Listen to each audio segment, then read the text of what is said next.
Hi మామ. ఇంకా trending అవుతున్న విషయం గురించి మళ్ళీ చెప్పడానికి వచ్చేసాను. ట్రెండింగ్ అవుతుంది కదా! ఏబొమ్మడివి ఫ్రెండ్స్‌ని పట్టుకున్నారు. ఇదేటి గ్యాంగ్ మొత్తం పట్టేసుకున్నారు. లీడర్ పట్టేసుకుంటున్నారనేసి మనోడు రిప్లై ఇచ్చాడు కదా! ఆ రిప్లైకి నాకెందుకో ఒక టచ్ అయింది. ఎందుకంటే మాట్లాడాలి. కూర్చొని మాట్లాడాలి. హీరోలకి ఎంత రెమ్యూనరేషన్ ఇస్తున్నారో అక్కడ పని చేసే వాళ్ళకి ఎంత ఇస్తున్నాడు. ఇది మాత్రం బాగా పాయింట్ ఔట్ చేశాడు. ఎందుకంటే మంచోడు అనిపిస్తుంది నాకైతే ఈ బొమ్మోడు.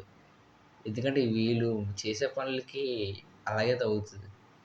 ఎవడో కాదు మన తెలుగులోనే ఎవడో ఒకడు ఉంటాడు. మన రాష్ట్రాల్లోనే ఎక్కడో మార్పులు సిటీల్లోనో, విలేజ్‌లోనో ఎక్కడో ఉంటాడు. బాగా గుద్దమండి ఉంటది ఆడికి మాత్రం.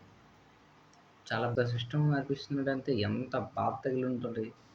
ఆ! టికెట్ రేట్లు పెంచేస్తుంటారు. మళ్ళీ అక్కడ పనిచేసే వాళ్ళకి పునాలకైనా డబ్బులిస్తానంటే అది లేదు. ఒక 2, 3 గంటలు చేసే హీరోకి మాత్రం వేల కోట్లు, వందల కోట్లు. ఏం ఏం జన్మలో సారీ చాలామంది బాధపడి ఉంటారు. సారీ చాలామంది బాధపడతారు. ఆ బొక్క నిన్నెవడు అడిగాడు పో